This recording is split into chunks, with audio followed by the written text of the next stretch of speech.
A little girl lay dead for several hours. She was on the floor of her bedroom. Police say the girl's 25-year-old mother eventually decided to go to a neighbor's house, who in turn called police. The first statement we received from the defendant was that it was an act of self-defense. After she made that statement to detectives, she later recanted it and made a second statement, which she admitted that, in fact, she had stabbed her daughter multiple times about the body.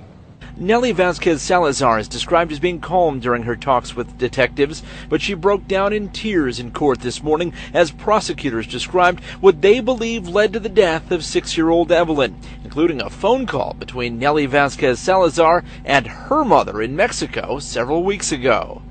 In summary, Nelly said, "My daughter's sleepwalking. She called mom for advice. Her mom says she might be possessed." And then Nelly took it for whatever she took it for. In the apartment, police found a butcher knife believed to be the murder weapon, along with a religious picture of St. Joseph, Mary, and the baby Jesus. The photo had also been cut up with the knife. New York's #1 news, Channel 7 Eyewitness News. A gruesome story tonight in New Jersey. A mother decapitates her 2-year-old son and then takes her own life.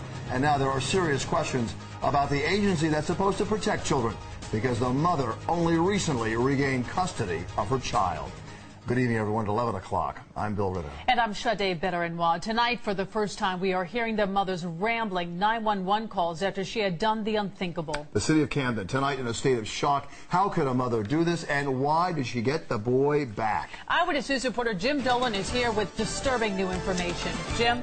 Sade, there just is no way to make this story anything but awful. It was awful when the Camden police got the call about a mother killing her 2-year-old son. It was awful when police found the child's decapitated body on a floor. It was awful from the start, and it only got worse. What police found here on this tree-lined Camden, New Jersey street, in this home no horror movie maker could conjure. On the first floor, the decapitated body of a 2-year-old child, his head found in a freezer nearby. And the mother who killed her own son in so gruesome a way, found on the second floor dead from a self-inflicted stab wound to the neck shortly after she called 911.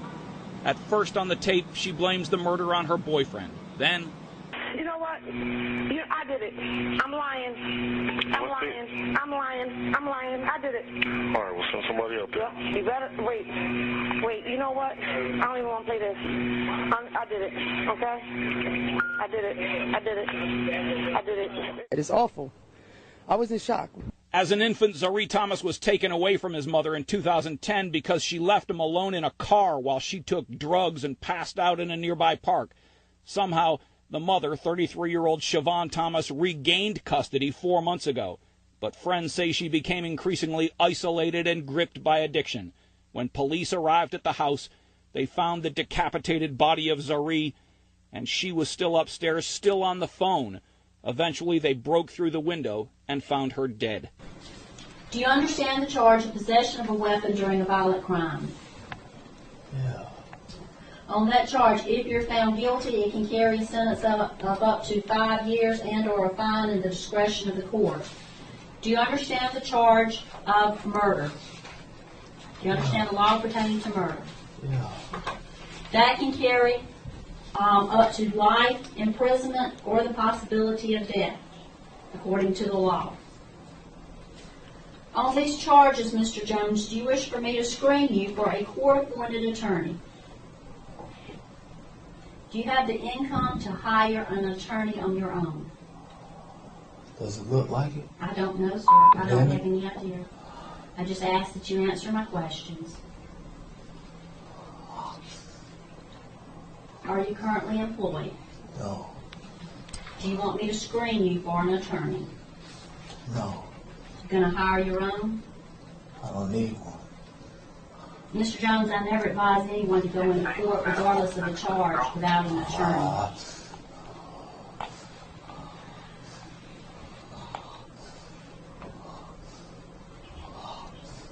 Do you want to be screened for an attorney? I don't care. Mr. Jones. You state at this time you are currently unemployed. I am going to pre-qualify you for a court-appointed attorney. Someone from the public defense, Mr. Jones, someone from the public defender's office will come over and speak with you about your case. Now, on the charges of possession of a weapon during a violent crime. Standoff in Midwest City involving a Dallas man, a 2-year-old, and Midwest City police. Search warrants just released today show the man made some bizarre statements during that standoff and also kept a notebook full of religious writings. News 9 crime tracker Adriana Vashinsky joins us live in the newsroom with our top story. Well, Amanda, this search warrant was just filed this afternoon and details what happened during the hostage situation. It also lays out what police found at the suspect's apartment in Midwest City. This is where Midwest City police say 37-year-old Sammy Lamont Wallace lived since January 16th of this year. Apartment 3 at the Parkview Apartments, located near Reno and Midwest Boulevard. I really can't believe he lived here. The search warrant states police seized both a 3-ring binder and a spiral notebook filled with religious writings inside the apartment.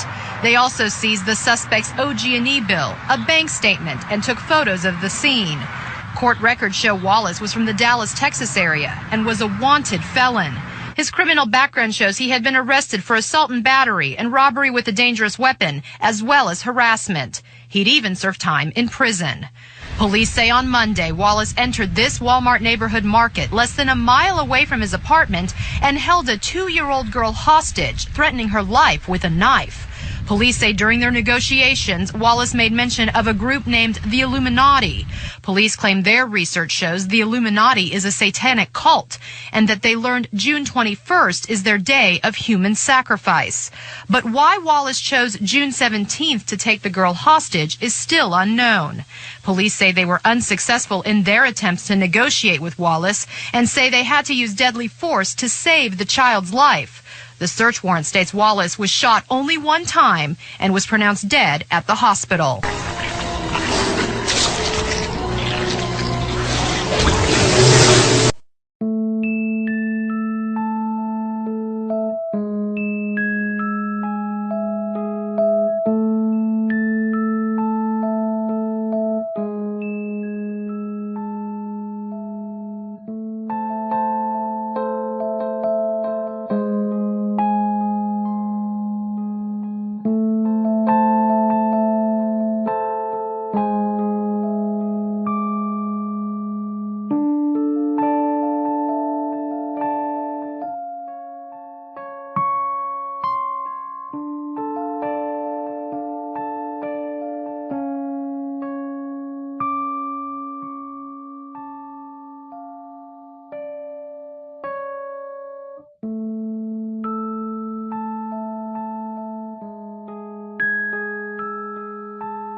Are you afraid of doing hard time?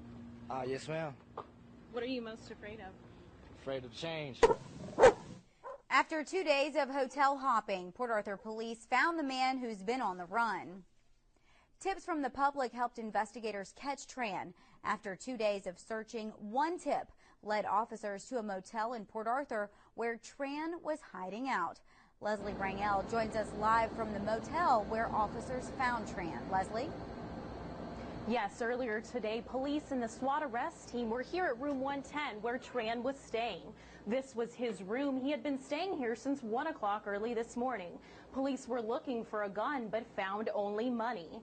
Earlier today, police say that Tran was hopping hotels and apartments. This is video the Port Arthur Police Department took at the Driftwood Inn. It's a 3700 block of Memorial. Police investigators waited in an unmarked car while negotiators called the phone in room 110. The negotiator called the room 4 times, but no one answered. When the door cracked open, police officers saw that it was Tran and they arrested him, took him into custody, where after KFDM questioned him, he had mixed emotions, saying he was sorry, but had a smile on his face. Just whatever happened, happens. That's what destiny is. Why did you do it? I felt like I was possessed. What would you say to his wife that was standing right there? I'm sorry for everything about your husband lost, and I'm going to learn from it and become better. And Think you're going to make it? Oh, yes, sir. Tran is charged with capital murder. His bond is set at $1 million. Live in Port Arthur, Leslie Rangel, KFDM 6 News. Straight out to Michael Brown, anchor reporter, South Carolina Radio. Michael, what can you tell us? Well, as you just heard, the mother, Amber Brackey, 19-year-old mother, she was arrested on January 14th, but she was denied bond. And the reason why she was denied bond is because they're saying she's at flight risk because she said she was going to Florida to see her mother. And then her boyfriend, John Weaver, he was 20 years old at the home at the time of the child's death when she slapped the child because she said he was possessed. He was his bond was set at $50,000, and he was released on February 4th. I've just gotten in my hands the infant Rowan preliminary autopsy report, literally. Closed head injury, multiple subgaleal,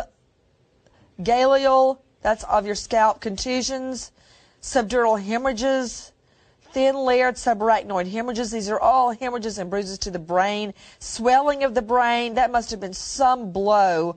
Optic nerve sheath hemorrhage, which means the baby was shaken and the eyes go back, the orbs go back and forth with the pressure of the shaking and actually rupture the baby's eyes as part of the shaken baby syndrome. This little baby Rowan, just 16 months old, he looks like a baby doll sitting on a shelf in the toy section. He's so beautiful. Never had a chance. His mother, Jean Cassar, is saying she had to beat him to death because he was possessed. She had to do it, that's right. And what she's saying, and she's admitting she did this, but she says she has a very good reason. She had to do it. Several days after that, the eyes sort of went back in the head. She waited a couple hours, smoked a little pot, then called police, and he was taken to the hospital where he later died that afternoon. CNN has uncovered shocking details of a horrific murder that took place in New York early yesterday morning. Police believe that an actor who has appeared on the hit program Ugly Betty killed his mother with a sword. Our CNN senior correspondent Alan Chernoff has been digging on this story. He joins us from New York with this exclusive. Alan, what are you finding out? Suzanne, police Tuesday morning found actor Michael Brea holding a bloody sword in his apartment, his mother dead in the bathroom with lacerations to the head.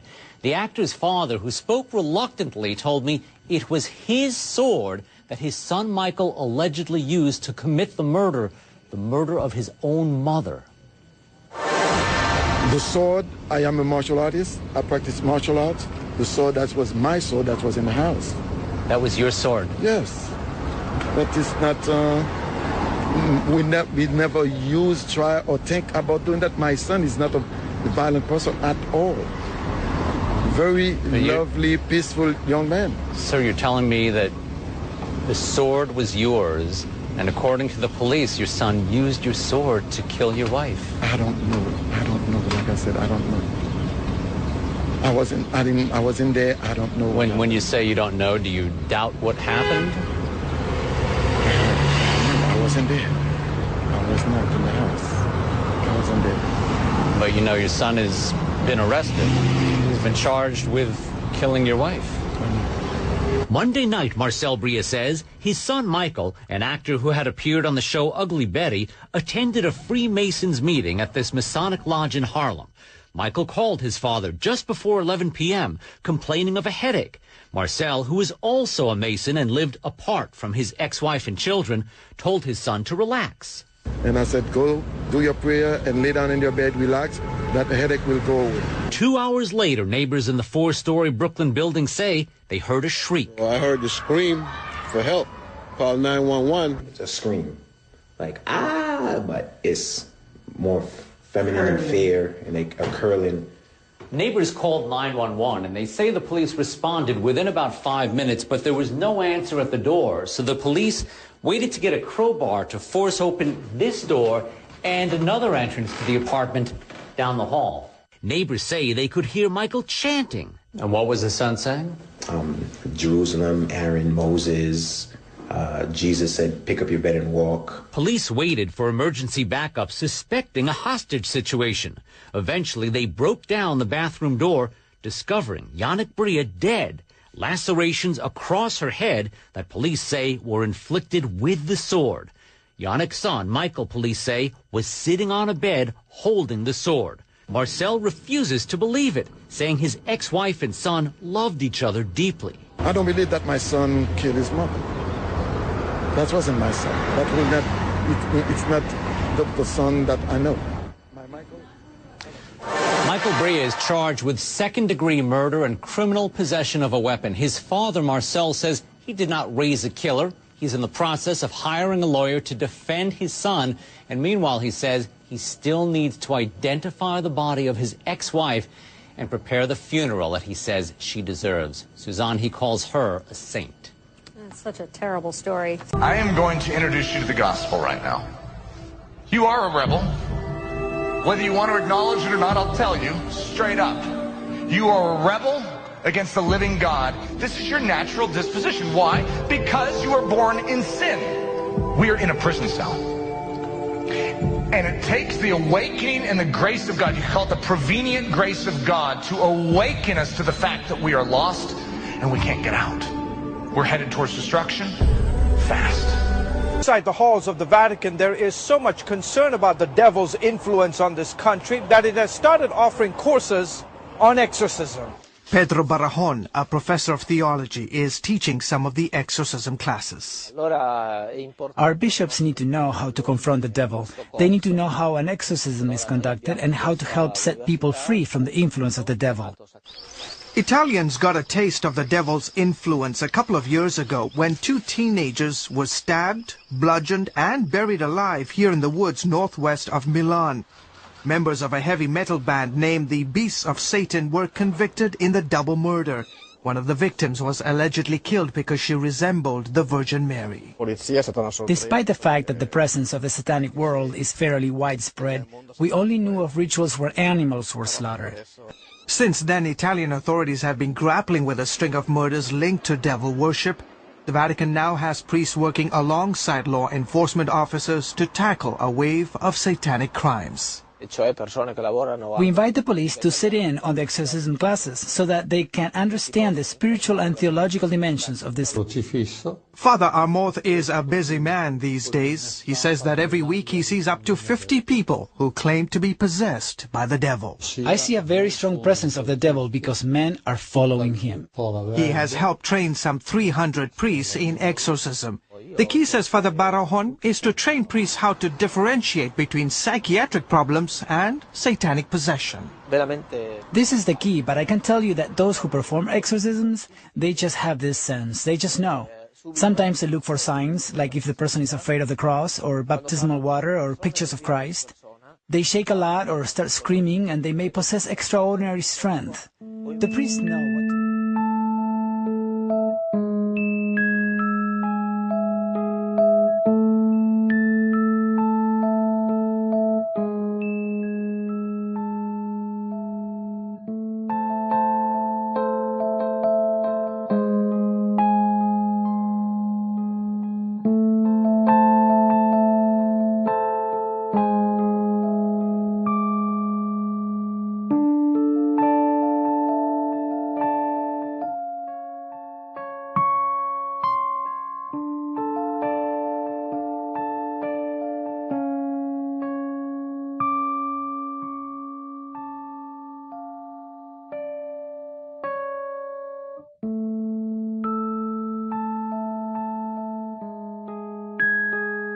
I'm really very, very upset about that baby. Oh, God.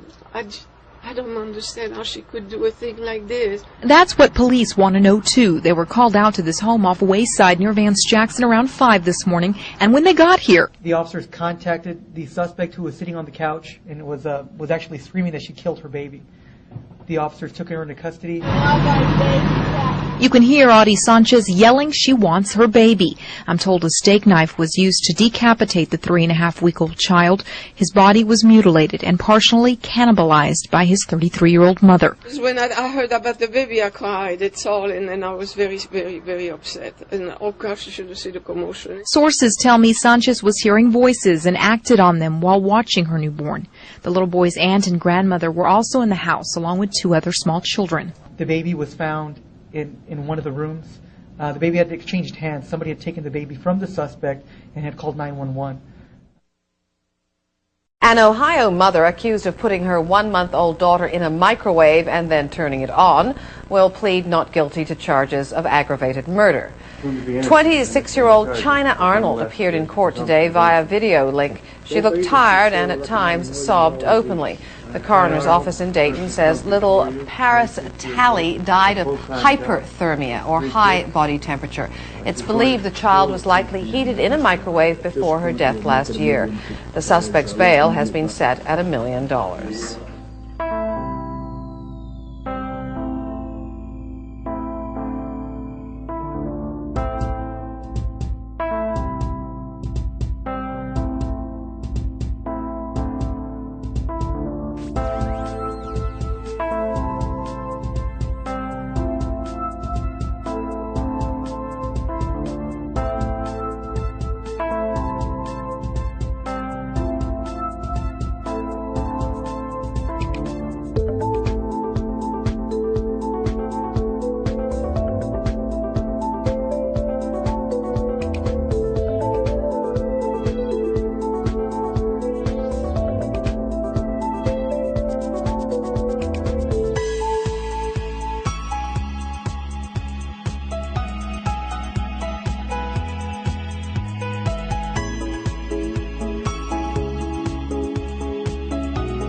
I-record nyo ko mga.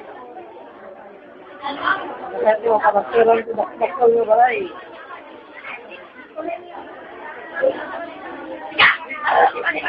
Uy.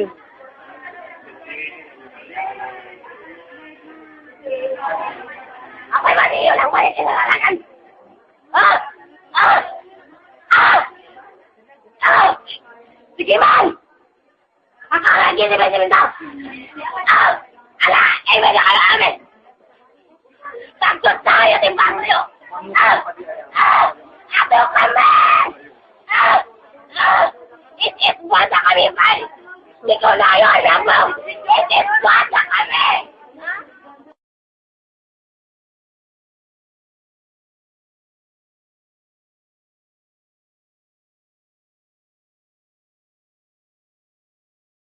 Very for sure, because tonight students who were in the classroom are telling News 10 that the little girl even tried cutting herself and another student in class. As frightening as that sounds, some parents are fuming mad, and the school, they say, didn't do more to protect their kids. News 10's Simney Chuen is live at John Sloat Elementary, where it all went down.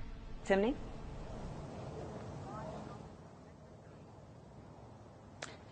This is a letter that went home with kids today about what happened. It tries to reassure parents and tells them that there were no weapons or dangerous objects involved. But one parent calls that an outright lie. And tonight we talk with kids who were in the classroom at the time, and they give us an eyewitness account of what happened. So I was scared and I was crying really bad. Students at John Sloat Elementary describe a day of horror on Thursday when one of their classmates, a 5th grade girl, started shouting she was part of the Illuminati and threatened to kill other students. She said she wanted to sell her soul to the devil, and then she said she'll kill everybody. Everybody just started crying because they were scared that they were going to die that day. At one point, students say she grabbed a pair of scissors. Yeah, I see her trying to cut herself and put and like draw blood, but then she got up and tried to stab another girl that was a seat away from her. Students say she also drew Illuminati symbols like this one and wrote 666 in the bathroom. Students say her outburst went on for at least an hour, with the teacher only telling them to ignore the girl. He thought she was just trying to get attention. When they told the teacher about what was going on, Antonio Farinas contacted News 10 because he thinks the school should have notified him immediately. to not be notified about it all day until 6:30 at night last night, that was real upsetting, because when I picked up my kids from school, they were in tears. Some parents we spoke with think the school could have done more to protect the kids in class and should have taken the girl out of class much sooner. With all the stuff that's been going on with schools, what does it take for a child to show you that there's something wrong, for her to actually follow through with what she said she's going to do? They should have stopped it like right away and not let her scare them more, you know?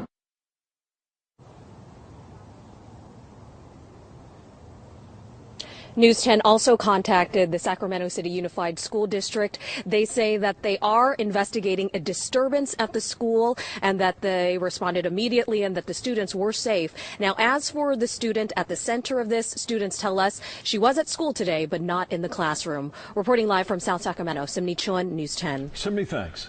We asked people on our Facebook page how they think the school should have responded, and Teresa writes, I would probably have liked to have been called or informed right away. But Laura says, I hope the school works with her family to get her the proper help she needs. I think the school handled it well.